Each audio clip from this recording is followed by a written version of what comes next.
Welcome back, everybody. Today, I'm going to teach you how to use cell linking in Smartsheet.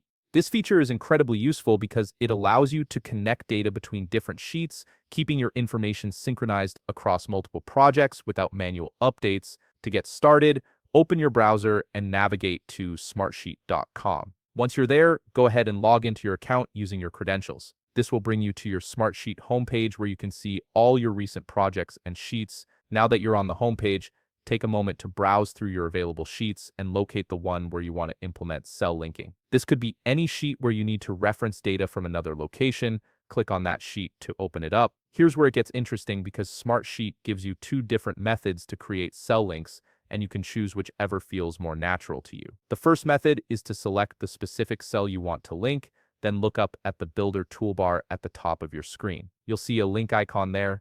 Go ahead and click it. This opens up the linking interface directly. Alternatively, if you prefer using right-click menus, you can simply right-click on the cell you want to link. From the context menu that appears, select the option that says Link from Cell in Other Sheet. Both methods will accomplish the same goal, so feel free to use whichever approach suits your workflow better. Once you've initiated the linking process using either method, a window will pop up displaying all your existing projects and files within Smartsheet. This is your opportunity to choose exactly which sheet and which specific cell you want to link to. Browse through your options carefully and select the source sheet that contains the data you need to reference. After selecting the appropriate sheet, you'll be able to pinpoint the exact cell you want to link to. Take your time here to ensure you're selecting the correct cell, as this link will pull data directly from that location. Once you've made your selection and verified everything looks correct, click the Create Link button to finalize the connection, and there you have it. Your cell is now linked, and any changes made to the source cell will automatically reflect in your linked cell.